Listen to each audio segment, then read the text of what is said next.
좋으신 하나님 아버지 17번째 시간으로 기쁨이라는 제목으로 하나님 말씀 나누겠습니다. 한평생 온 세상을 여행하며 돌아다닌 분이 계십니다. 여행 중에 그가 탄 비행기가 2번씩이나 떨어졌는데도 살아남았다고 합니다. 직업도 다양한데 거의 기네스북에 오를 정도로 다양한 직업을 가졌습니다. 운전기사, 투사, 사냥꾼, 종군기자, 낚시꾼, 권투선수, 사업가, 군인, 작가, 한 사람이 했던 직업입니다. 결혼은 4번이나 했습니다. 이처럼 인생이 참 드라마틱했습니다. 파란만장했죠. 이런 인생 배경에는 남다른 열정과 재능도 있었습니다. 그래서 문학작품을 썼을 때는 노벨상까지 받았습니다.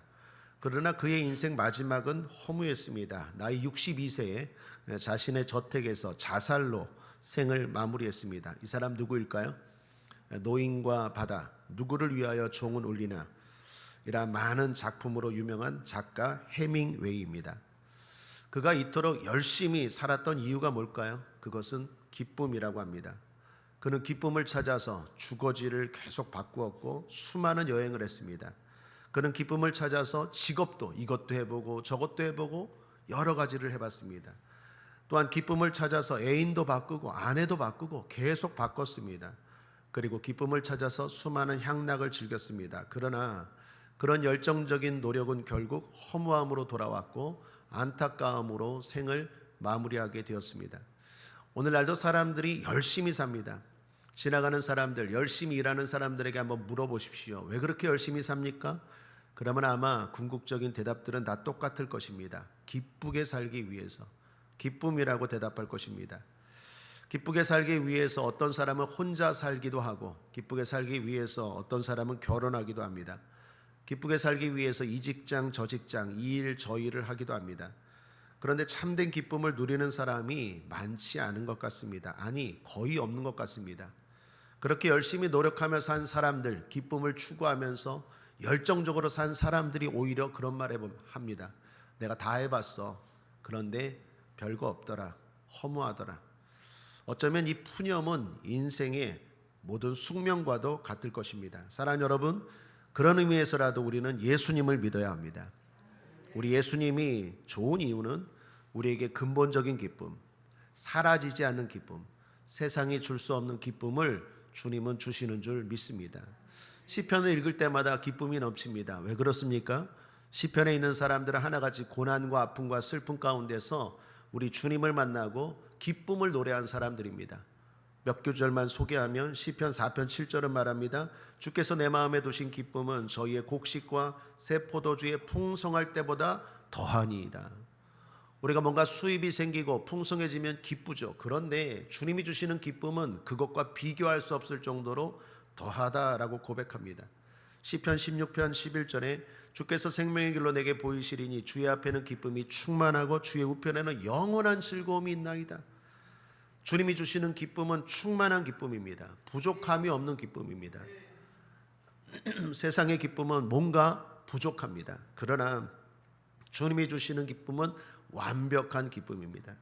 뿐만 아니라 영원한 기쁨입니다. 일시적으로 끝나는 기쁨이 아니라 영원히 계속되는 기쁨입니다. 시편 30편 11절에 주께서 나의 슬픔을 변하여 춤이 되게 하시며 나의 베옷을 벗기고 기쁨으로 띄우셨나이다. 그렇습니다. 이 땅에서 우리는 많은 슬픔을 경험합니다. 질병으로 인해서 슬픔을 경험하고 또 물질로 인해서 슬픔을 경험하고 사람들과의 관계로 인해서 슬픔을 경험하는데 그 모든 슬픔을 변하여 기쁨이 되게 하시는 분 주님이신 줄 믿습니다. 오늘도 세상에서 여러 가지로 상처받고 실패하고 지친 분들 계십니까? 주님이 그 모든 것들을 바꾸어 주실지어다.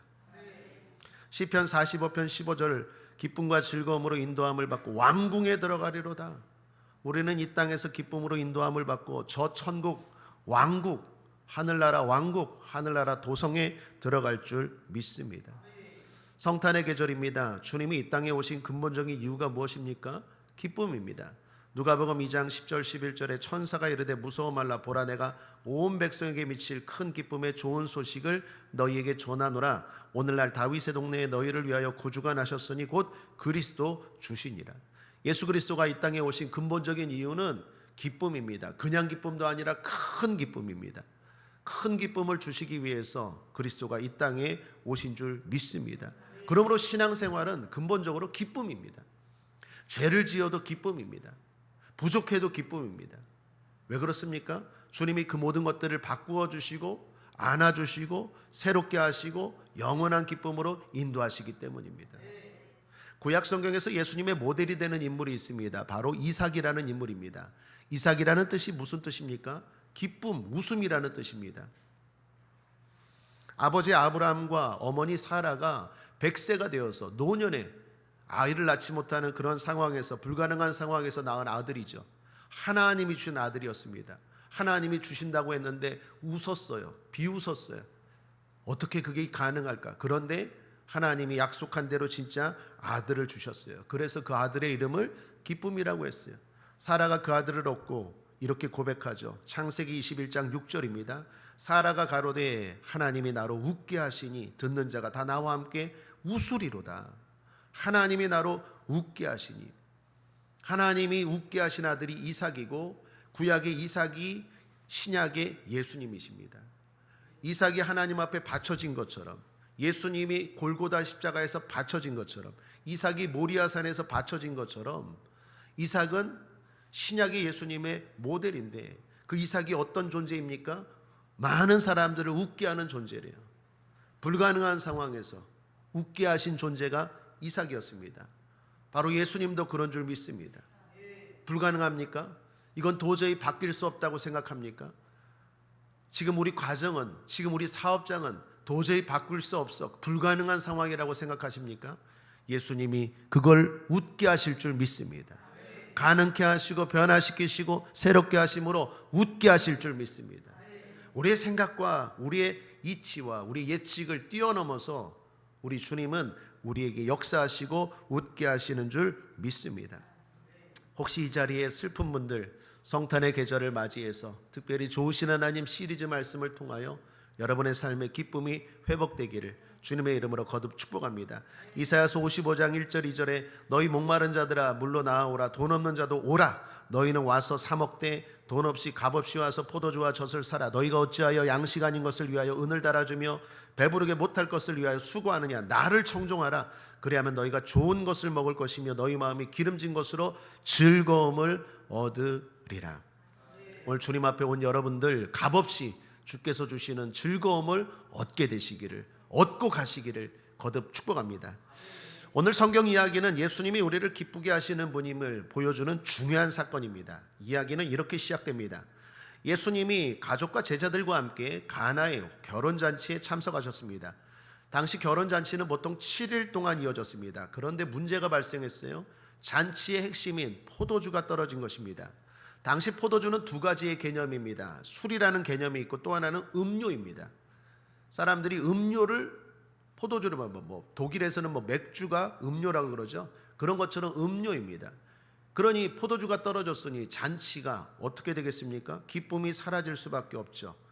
이렇게 중요한 포도주가 잔치 중에 떨어졌습니다. 큰 문제가 발생했습니다. 그때 예수님의 어머니 마리아가 이 문제를 걱정하면서 예수님께 요청을 합니다.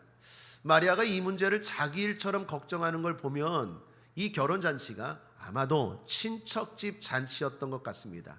그래서 학자들도 말합니다. 이 잔치집이 누구 잔치집이다, 누구 잔치집이다 추측은 하지만 분명한 건 마리아와 예수님과 가까운 친척집이었을 거다라고 말하는 데는 이의가 없습니다.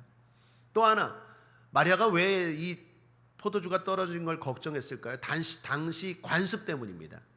당시 잔치에 갈 때는요, 선물로 포도주를 들고 갑니다.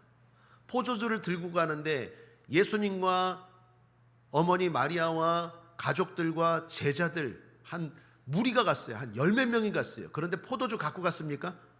갖고 가지 않았어요. 포도주 갖고 가지 않았는데 포도주가 떨어졌어요. 그러니 얼마나 미안하겠어요. 오늘날로 하면 한 10몇 명이 결혼식에 가는데 축의금 없이 간 거야. 이런 좀 뻔뻔하죠? 축의금 없이 10몇 명이 갔는데 뷔페가 떨어졌네. 이거 난감하잖아요. 야, 미안하잖아요. 아이고, 내가 포도주도 안 갖고 왔는데 그냥 너무 많이 먹어갖고 우리 때문에 떨어졌나 보다. 그래서 지금 마리아가 걱정한 거예요. 포도주 떨어졌는데 어떻게 하나 예수님께 요청합니다. 결국 예수님은 마리아의 간청으로 말미암아 물을 가지고 포도주를 만드신 것입니다. 그리고 그 포도주를 맛본 사람들은 이전에 맛본 것보다 예수님이 만드신 포도주가 훨씬 더 맛있다라고 고백합니다. 이것이 오늘 성경에 여러분들 잘 아는 가나의 혼인잔치 사건의 이야기입니다. 중요한 건 놀랍게도 이 사건이 예수님이 이 땅에 행하신 첫 기적이었다라는 것입니다. 예수님의 첫 기적이 물로 포도주를 만든 것입니다. 여러분, 더 놀라운 기적들 많죠. 예를 들면 죽은 자를 살리거나 귀신을 쫓아내거나 중풍병자를 치료하거나 풍랑을 잔잔케 하거나 이런 좀 거대하고 놀라운 그러한 신적인 능력들이 많으신 예수님이고 실제로 그러한 일들이 이 땅에서 행한 줄 믿습니다. 그런데 그런 기적이 첫 기적이 아니라 이 기적이 첫 기적이래요. 여러분 아십니까? 예수님은 놀랍게도 첫 기적이 술 만드셨습니다. 술 만드셨습니다. 할렐루야. 예수님의 첫 기적이 술 만드신 거예요. 너무나 놀랍죠. 왜 그러셨을까요? 예수님은 의미 없이 의도 없이 행하지 않아요. 분명한 의도가 있다라는 거예요. 그래서 오늘 성경도 이 기적을 기적이라고 말하지 않고 뭐라고 말합니까? 표적이라고 말합니다. 11절 상반절을 보십시오. 예수께서 이 처음 표적을 갈릴리 가나에서 행하여, 기적이라고 말하지 않고 오늘 성경은 표적이라고 말합니다. 무슨 말입니까? 이게 메시지가 있다라는 거예요. 의도가 있다라는 거예요. 뭔가 이 기적과 이 사건을 통해서 예수님이 말씀하시고자 하는 바가 있다라는 거예요. 그게 뭘까요? 우리가 들어야 되는, 주님이 그냥 이런 기적을 행했대라는 것이 아니라 이 사건을 통하여 우리가 알아야 되는, 우리가 들어야 되는 메시지가 뭘까요? 주님은 우리에게 뭘 말하고 싶을까요? 여기서 한 4가지를 볼 수 있습니다. 첫째로 예수님으로 말미암아 잔치의 시대가 열렸다라는 거예요. 한번 따라할까요? 잔치 열렸네. 예수님의 첫 기적의 장소가 잔치였습니다. 혼인 잔치 자리였습니다. 그 말은 이제 예수 안에서 우리의 삶이 잔치의 삶이 펼쳐졌다라는 것입니다. 그러면 예수님 오시기 전에는 잔치의 삶이 아니었습니까? 아니었습니다. 율법의 삶이었습니다. 많은 율법들을 가지고 그 율법들을 다 지켜야 했습니다. 지키기도 힘들고 지킬 수 있는 사람도 없었습니다. 그런데 예수님이 오시고 나서 그 율법에서 자유케 하셨습니다. 물론 율법을 폐기하러 온 것은 아니지만 예수님을 믿음으로 말미암아 이제 율법을 완성케 하시는 분입니다. 예수를 믿음으로 말미암아 그 모든 율법이 주는 우리의 부담, 우리를 억압하는 그런 모든 것들에서 자유케 하시는 것입니다. 그래서 바울은 로마서 8장 3절에 율법이 육신으로 말미암아 연약하여 할 수 없는 그것을 하나님은 하시나니라고 말합니다. 우리가 연약해서 그 많은 율법을 다 못 지킵니다. 그런데 하나님이 예수 그리스도를 통하여 그 율법을 지키고 그 율법이 요구하는 바를 이루게 하셨다라는 것입니다. 그래서 오늘 예수님이 포도주를 만들 때 사용한 물도 뭡니까? 아무 물로 포도주 만들었습니까? 그렇지 않아요. 6절에 보시면 정결 예식에 사용하는 물을 사용하셨다라고 말합니다. 예수님이 포도주를 만들 때 아무 물이나 사용한 게 아니에요. 저 밖에 물 한번 떠와라. 아니에요. 저 운물물 떠와라. 아니에요. 저 시냇물 떠와라. 아니에요. 부엌에 가서 물 좀 갖고 와라. 아닙니다. 정결 예식에 사용하는 물을 사용하셔서 포도주를 만들었어요. 무슨 말입니까? 정결 예식이라는 율법을 상징하는 구약의 그 물을 가지고 포도주로 만든 거예요. 구약의 많은 율법으로 말미암아 많은 사람들이 힘들어하고 억압받던 그런 모든 것들에서 예수님이 이제 자유케 했다라는 거예요. 그래서 신앙이 이제는 짐이 아니라 즐거움이라는 거예요. 마치 포도주를 먹는 것처럼 잔치의 삶이 신앙생활이다라는 것입니다. 이제는 예수 안에서 자유케 되었습니다. 그게 포도주가 상징하는 거예요. 갈라디아서 5장 1절 상반절에 그리스도께서 우리로 자유케 하려고 자유를 주셨으니, 예수를 믿음으로 말미암아 이제 613가지 아니 그 이상이나 되는 수많은 율법들을 우리가 안 지켜도 돼요. 예수 안에 모든 것들이 다 있는 줄 믿습니다. 예수님을 믿고 영접함으로 정결하게 되었다라는 것입니다. 로마서 3장 24절에 그리스도 예수 안에 있는 구속으로 말미암아 하나님의 은혜로 값없이 의롭다 하심을 얻은 바 되었느니라. 여러분, 우리는 옛날 만약에 예수 그리스도가 오지 않았으면요 매일 양 가지고 와야 돼요. 매일 비둘기를 가지고 오든지 뭘 가지고 와서 하나님 앞에 와서 그걸 죽이고 그 피로 말미암아 아버지 하나님, 우리가 또 이런 죄를 졌습니다, 이런 죄를 졌습니다, 이런 죄를, 이 일을 맨날 해야 돼요. 맨날. 그런데 예수 그리스도로 말미암아 값없이 의롭다함을, 깨끗하게 되었다라는 거예요. 예수 그리스도를 믿음으로 말미암아 우리는 하나님의 자녀가 된 줄 믿습니다.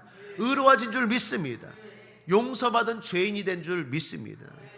그러므로 사랑하는 여러분, 근본적으로 신앙생활은 기쁨입니다. 구약처럼 신앙생활하지 말고 신약으로 오신 새로운 시대가 펼쳐졌는데 새로운 시대에 맞게 신앙생활하게 되시기를 주님의 이름으로 축복합니다. 둘째는 그 잔치는 풍성한 잔치라는 것입니다. 여러분, 예수님이 포도주를 만드셨습니다. 그런데 얼마나 만드셨습니까? 만드셔도 너무 많이 만드셨어요. 술을 너무 많이 만드셨어요. 그 1차만 하고 끝내는 게 아니라 2차, 3차까지 하도록 그냥 풍성하게 만드셨어요. 오늘 6절에 보면 거기 유대인의 결례를 따라 두세 통 드는 돌 항아리 6이 놓였는지라. 두세 통 드는 돌 항아리 6. 이게 양으로 모아면요 500리터래요. 500리터. 500리터니까 우리가 콜라 큰 거 하나 당 먹을 때 한 1.1리터 이런데 500리터. 야, 이 500리터면 엄청나죠. 여러분, 예수님이 왜 이렇게 많이 만드셨을까요? 너희들 다 이거 먹고 그냥 다 취해버려라, 그러셨을까요? 왜 이런 의도로 만드셨을까요? 주님은 우리의 삶을 풍성케 하시는 분이라는 거예요. 기쁨을 주시되 풍성한 기쁨을 주시는 줄 믿습니다. 여러분, 주님이 행하신 기적들을 보면 하나같이 풍성합니다. 오병이어 기적 보십시오. 보리떡 5개, 물고기 2마리로 수천 명, 남자만 5천 명, 여자까지 아이들까지 앞에서 10,000명이 넘는 사람들을 먹였어요. 그리고 12광주를 남겼어요. 안 남길 수 있는데 남겼어요. 뭘 말합니까? 주님은 풍성한 잔치를 베푸시는 분이에요. 베드로가 말씀에 의지하여 깊은 데로 가서 그물을 내렸습니다. 고기를 잡았습니다. 적당히 잡았습니까? 그물이 찢어질 정도로 잡았다고 성경은 말합니다. 성경은 말합니다. 내 입을 넓게 열라 내가 채우리라. 생명을 얻되 풍성히 얻게 하신다. 이런 모든 메시지가 가리키는 게 뭡니까? 주님은 우리를 풍성케 하시는 분인 줄 믿습니다. 그냥 빈약한 잔치, 그냥 그저 그런 잔치가 아니라 풍성한 잔치, 기쁨의 잔치인 줄 믿습니다. 여러분의 삶에도 적당한 게 아니라 풍성함으로 말미암아 기쁨이 풍성하게 되기를 주님의 이름으로 축원합니다. 셋째는 일상에서의 잔치입니다. 여러분, 예수님이 행하신 첫 기적의 장소가 교회였습니까? 회당이었습니까? 아닙니다. 특별한 그 어디가 아니라 첫 기적의 장소가 어느 가정이었어요. 아주 평범한 장소이고 아주 일상의 장소였어요. 그 자리에서 주님은 기적을 베푸셨다라는 것입니다. 이건 뭘 말할까요?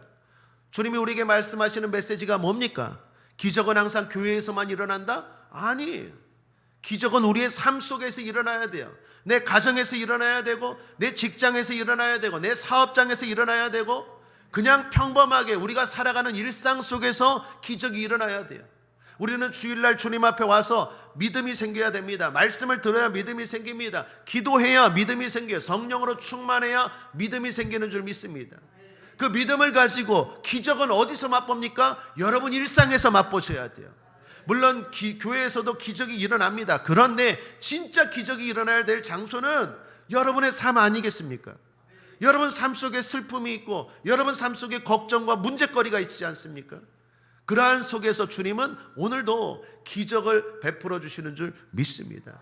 그러므로 예수 믿는 것과 내 사업이 무관하지 않습니다. 예수 믿는 것과 내 학업이 무관하지 않습니다. 예수 믿는 것과 내가 하는 일이 무관하지 않아요.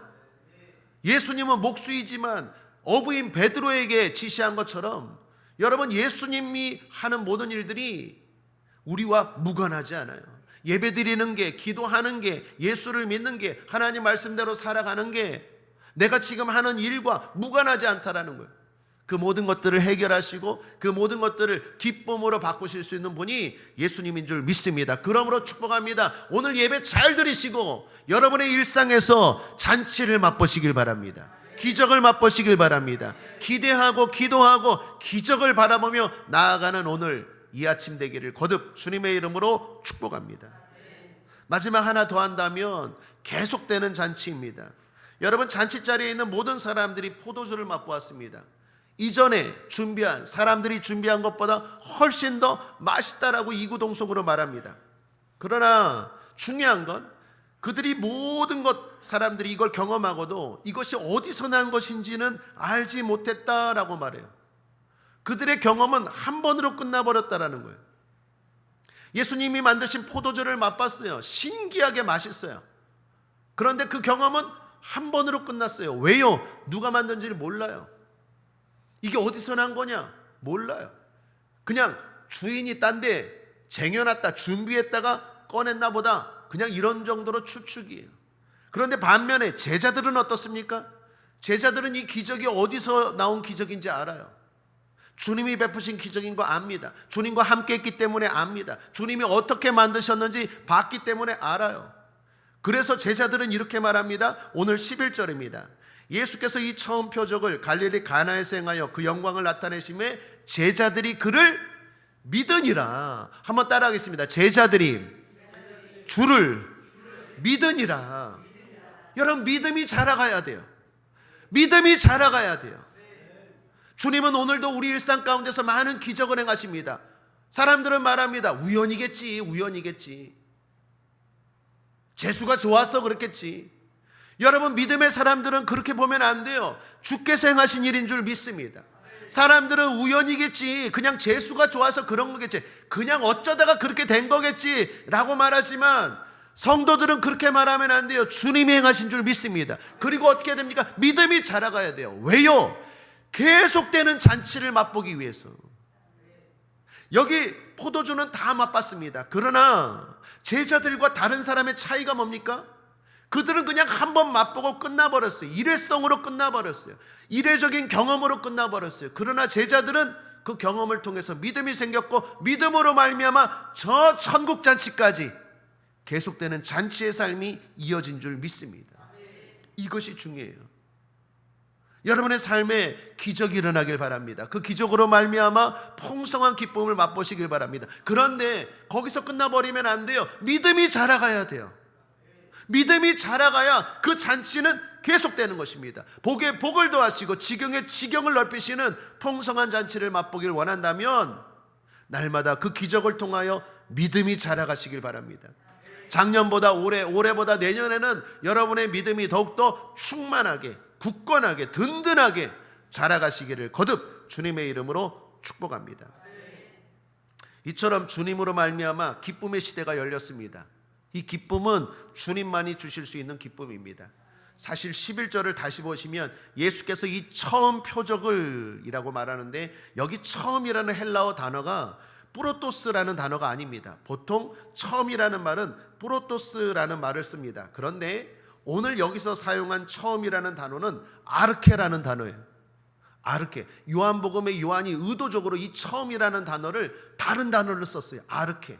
아르케라는 말은 태초에라는 말입니다.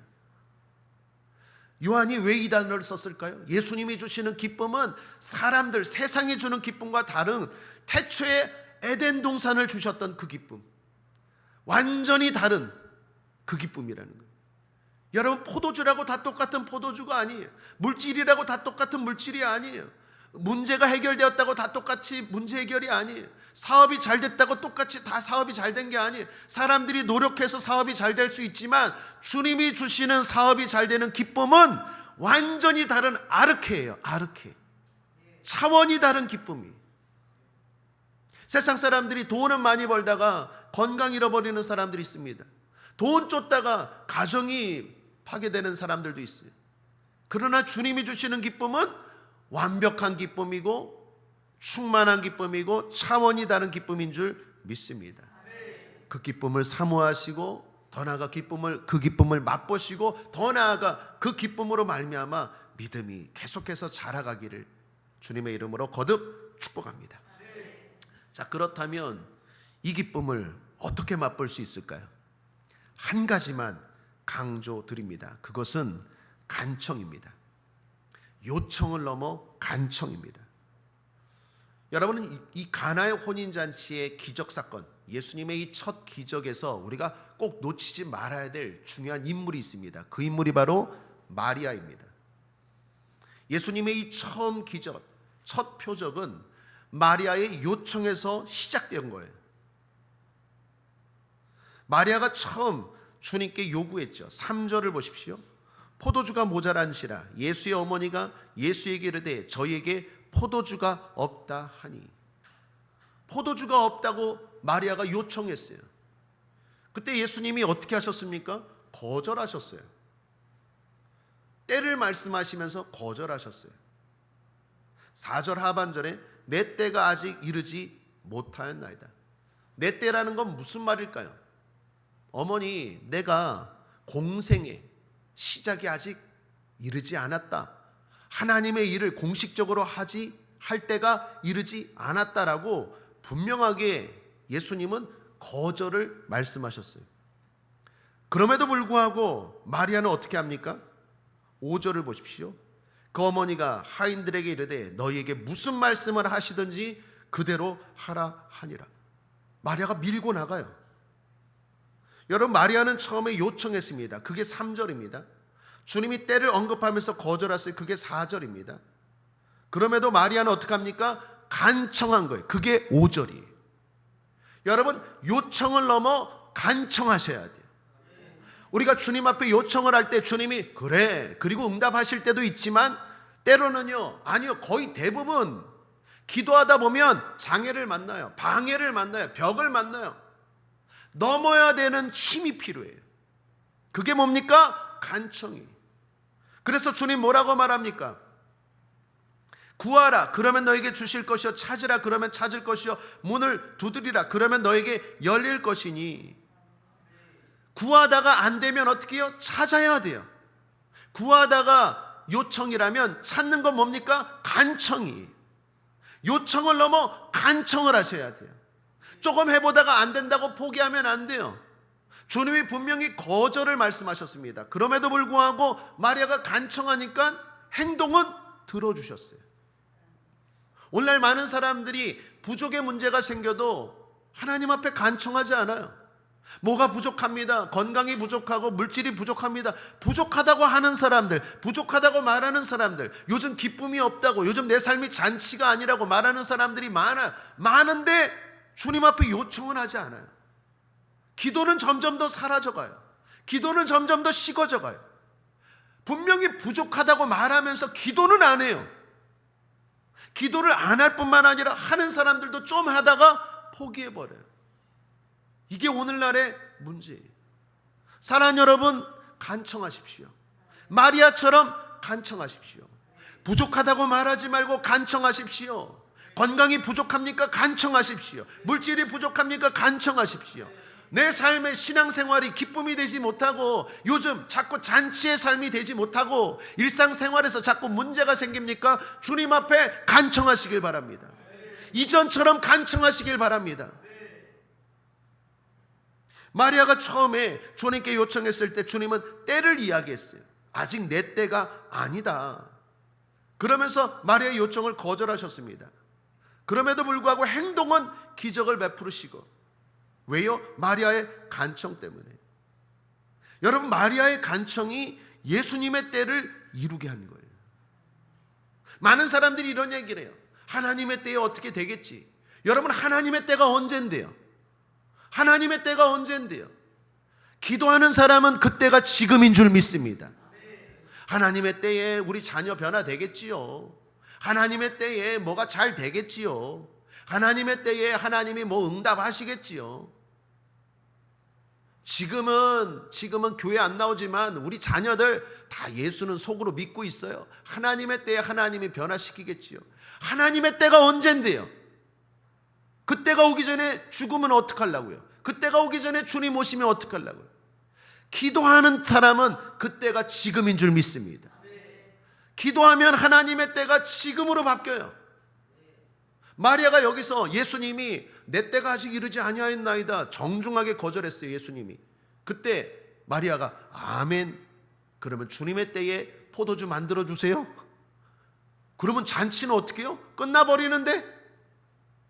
잔치는 끝나버리는데? 여러분, 왜 그렇게 여유로우십니까? 주님이 말씀하셨는데도 마리아는 뒤로 물러서지 않아요. 사람이 말한 게 아니라 주님이 말했다니까요. 주님이 말했음에도 불구하고 마리아는 뒤로 물러나지 않고 어떻게 해요? 하인들에게 말합니다. 분명히 예수께서 무슨 말씀을 하실 것이다. 그대로 하라. 밀어붙이는 거예요. 간청하는 거예요. 그러니까 내 때가 아직 이르지 않았다고 말씀하신 주님이 행동은 이루어 주셨어요. 사랑하는 여러분, 많은 사람들이 때를 이야기해요. 하나님의 때. 하나님의 때는 따로 없어요. 기도하는 사람은 지금이 그때예요. 지금 맛보시고, 지금 응답을 경험하시고, 지금 잔치의 삶을 사시기를 기대하기를 주님의 이름으로 축복합니다. 여러분, 아브라함도 그랬어요. 아브라함이 소돔과 고모라 성이 멸망당할 때 아브라함이 하나님 앞에 기도하죠. 하나님과 흥정하지 않습니까? 뒤로 물러서지 않아요. 의인을 이야기하면서 의인 50명, 45명, 40명, 30명, 20명, 10명 계속해서 하나님의 뜻, 하나님의 때를 바꾸지 않습니까? 기도라는 게 그런 거예요. 그래서 결국 롯과 그 가족을 아브라함의 기도로 그 소돔과 고모라 성이 멸망당할 때 구하지 않습니까? 여러분, 자녀들 이야기하면서 어떻게 그렇게 평안하십니까? 여러분의 삶을 이야기하면서 어떻게 그렇게 평안하십니까? 하나님은 그렇게 말하는 게 아니에요. 간청하라는 거예요. 나오라는 거예요. 그럴 때 하나님의 때가 이루어지는 줄 믿습니다. 분명히 주님은 내 때가 아니라고 했어놓고도 행동은 하셨어요. 여러분, 이걸 잘 주목하셔야 돼요. 때를 이야기하지 마십시오. 기도하는 사람은 지금 그걸 경험하고 지금 그 은혜를 맛보고 지금이 하나님의 축복의 때를 날마다 지금을 살아가는 사람들이에요. 하나님이 여러분에게 예비하신 축복이 있는 줄 믿습니다. 언제 그 축복을 주실까요? 기도할 때 주시는 거예요. 기도할 때가 그때예요.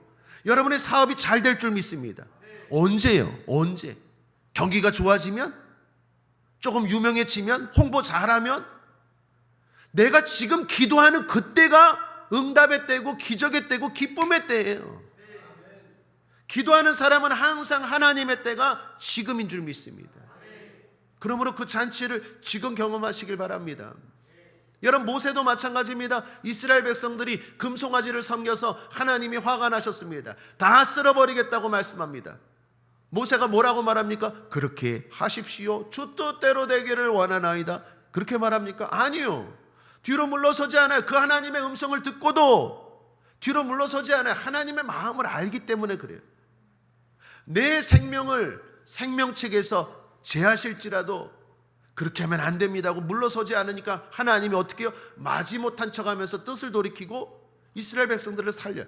여러분, 지금 뭘 말합니까? 마리아나 아브라함이나 모세나 믿음의 선배들은 하나님 아버지의 마음을 알아요. 말하는 것과 마음은 달라요. 하나님이 내 때가 아니다라고 말하면서 예수님이 행하신 것처럼, 소돔과 고모라 성 다 멸망시킨다고 해놓고 살리신 것처럼, 이스라엘 백성들 다 쓸어버리겠다 해놓고 안 하는 것처럼, 왜 모세나 아브라함이나 마리아는 하나님의 마음을 알아요? 하나님의 마음이 뭡니까? 우리를 향한 소망이에요. 평안이에요. 잘 되기를 원하시는 거예요. 하나님은 결코 심판이 아니라 재앙이 아니라 축복이고 생명이고 기쁨인 줄 믿습니다.